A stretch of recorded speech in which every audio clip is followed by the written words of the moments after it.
Et ouvrez la porte. Mansour dit non, c'est pas la bonne clé. Cherche d'autres clés. Mais Bougane dit mais la clé est là.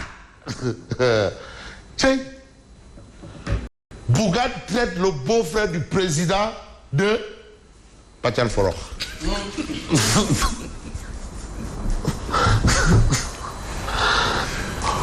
Mansour Sora.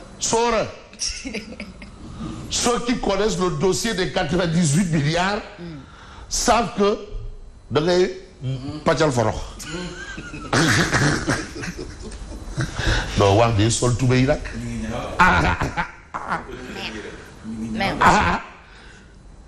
Mais en tout cas, tu m'as. C'est pas moi qui le dis, hein. Mansour, ceux qui connaissent le dossier de 98 milliards savent que yo devait fait. C'est pas moi qui le dis. Attends, il est là. Voilà, il est là. Non, c'est clair, c'est écrit noir sur blanc. Comment le ministre a confirmé les inquiétudes de Bougane? Tu dois dire aux Sénégalais où sont les 98 milliards, ou du moins ce qu'il en reste pour le moment. Donc il y a une partie qui a été, et il reste tout direct toc. Maintenant, le toc là, c'est où? Adel Khalisbi. Bon, jusqu'à présent, il sort lui dit que non, Golobot de ma fille. Quand il y a ça, tu donnes de rythme. Non, lui dit non, Khalisbi, Adel Khalisbi. Tu es protégé par ton beau-frère de président, mais dis-toi bien que l'heure de la reddition des comptes est dans 347 jours. Élection présidentielle. Oui. Yarindari. Le déclin. Quand ça va pourrir là, ça va s'addire. L'apprenti politique qui traque les menteurs professionnels est pire de la République. Là, c'est ce qu'on appelle bouffer du lion. Non, quand tu vois un peu les propos tenus par l'homme, tu sens qu'il tient quelque chose de dur, de béton. C'est du béton. C'est lourd.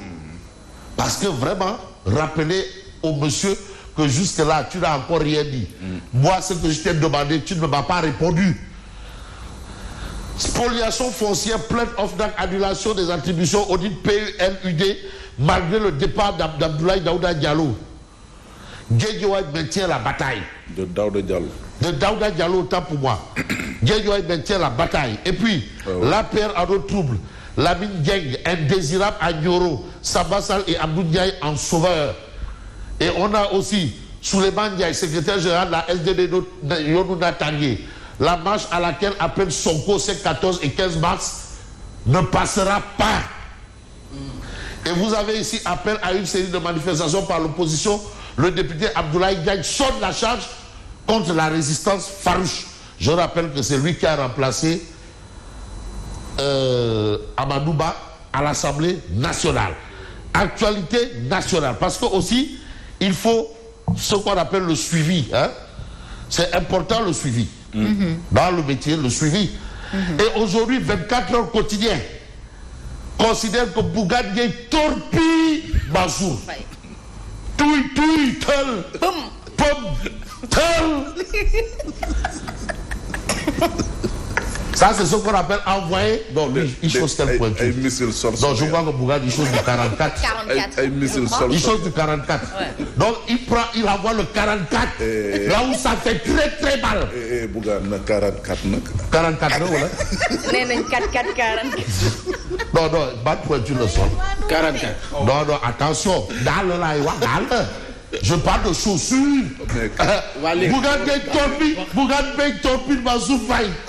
Repose au ministre des Transports, terrestres, des infrastructures et du désenclavement sur l'affaire des 98 milliards qui n'ont pas atterri au trésor public. Bougane Gueye torpille Mansour Faye. Mais Mansour Faye, toi-même, tu sais que tu mens. Mentir, diam. Ça s'appelle des propos crus ou des propos cuits. Cru kay. Ah, c'est chaud, hein? Gaston Beg. Si ça peut mener à la vérité. Mais non, mais c'est ça. Juste là, Bougane dit à sa waay que sa waay waxul wax ji rek. 44 jaaral si digg bi. jaaral si ay jaar. loolu dinañ ko doon xam nga golo dee bon doomam loolu suñu yoon deewu ci golo buy bon doomam lu ci suñu yoon. kaña baa ngi lekk kaña buy sàcc dëxin lu ci suñu yoon. nañ ko lijjanti suñu yoon deewu ci voilà donc il faut faire le suivi évaluation. Mais vous savez cette actualité aussi malheureusement qui est un peu partout hein. Beaucoup de journaux ont repris cette actualité et c'est important, c'est très très très important. Mais le mandat, what time is it? 54. Bougane Gueye Dany, président de Gëm Sa Bopp. Mansour Faye apprend à dire la vérité. del wax dëgg. Et brandit les preuves de tes balivernes, ce que tu dis là. Amène la preuve. Parce que l'autre a dit voilà le numéro de compte. Il y a un Dunguru ou un Soukou ou qui fait qui. Voilà. Mouna Tchabi, voilà la clé. La porte est là. Allez-y ici, vous allez voir. Le gars dit non, non, non, c'est pas la bonne clé. Voilà la situation. Mais finalement, où est le problème? Ada Khalis bi, tu dis que non, c'est pas ça. Voilà le problème. En tout cas, au regard de la réaction, je crois qu'elle est graduelle. C'est une réaction graduelle. Elle est graduelle. La première et la deuxième est encore plus farouche. Non, c'est la troisième. C'est la troisième. C'est la troisième sortie. Non, la première, il y a eu action, réaction. Non, il n'y avait pas eu de réaction. Il n'y avait pas eu de réaction. Non, si. Il y a eu action. La première fois, il n'y a pas eu de Il y a réaction. le communiqué. Action. le communiqué du Action. Oui, c'était dans Walfadjri, je crois. Action, réaction. Réaction, action, réaction. En même temps, action, réaction. Voilà la situation.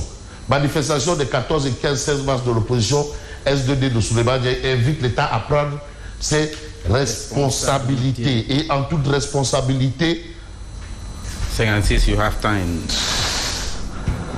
apprends à dire la vérité et brandir tes preuves. C'est à la une de l'évidence aussi. Hein. C'est à la une de l'évidence. Voilà la situation. Mais maintenant, si Mansour a des preuves, donc on va faire. Mais pourquoi ne pas organiser un débat entre les deux?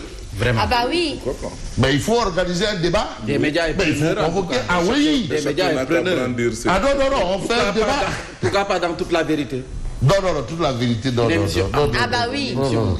Duel entre... Non, non, il faut un débat. Et il faut qu'on arrive à ça. Un doublage, spécial doublage de 98 milliards. Il faut qu'on en arrive à ça. Non, je propose un 24 heures chrono. 24 heures. 10 minutes chrono spécial 98 milliards. Ouais. Ou doublage spécial 98 milliards. Mansour Faye, Bougane Gueye Dany. Voilà. Mansour, non, il le faut. Même si on peut même aller organiser le débat à la mairie de Saint-Louis. Preuve qu'on... Ah, ouais, il n'y a pas de problème. De Saint-Louis. Ah oui, même dans la mairie. Terrain neutre. Non, non, non, mairie Astamio, comment? Non, la mairie appartient au peuple. Hein. Oui, mais bon, il y a le maire. Ils sont tous les deux fils Bon, de d'accord. Saint-Louis. On va organiser le débat à l'Arena nationale. Ak des fan zones. Non, nañ dem. Avec Fanzone. Oui. Bon, avec Fat Zone. Non, pas terrain Kharial. On va faire ça Des médias et preneurs. avec des Fat Zones partout dans le Sénégal. Parce que ça, c'est un débat. Non, 24, 90 chrono. Noumbelade spécial 98 milliards. Ah oui, oui, oui. Il le faut. Attends. Maintenant, si les deux ne peuvent pas se rencontrer, mais maintenant que chacun envoie ses éléments et on en débat. Il y aura tous aussi, bien sûr. Ah! Les motifs sur le tissu ne conviennent pas du tout.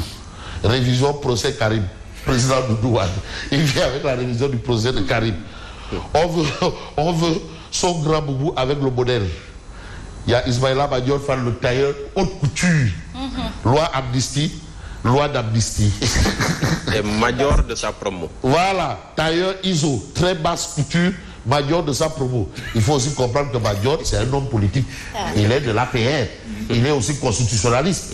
Donc parfois, il ne faut pas mélanger. Parfois, il parle en tant que membre de l'APR. Parfois, il parle en tant que constitutionnaliste. Donc parfois, les gens lui font un procès en sorcellerie. En réalité, Madior est dans son rôle. Voilà. Et le rôle aussi, c'est tailleur. Et vous avez Gangle derrière. Le fournisseur. Mon fournisseur dit qu'il n'y a que ça. sur le marché. Lire que faire. Il lirait. Yak Pere, Perele. Toi, Bouliaï, Nampe. Commander ou à laisser. Ah, voilà. C'est apprendre ou à laisser. Mais pourquoi le fournisseur se cache-t-il? Non, parce que bon, il ne veut pas apparaître. C'est tout. Oui. Mais pour l'instant, ils ont dans son rôle loi marron beige. Et même la machine à coudre est marron beige. Les amulettes, marron beige. C'est pour vous dire que c'est un homme politique aussi. Donc parfois, il a une posture d'homme politique. Il a une double casquette. Attention, il ne faut pas aussi prendre quelqu'un là, faire des procès en sorcellerie. Voilà, il est bien APR.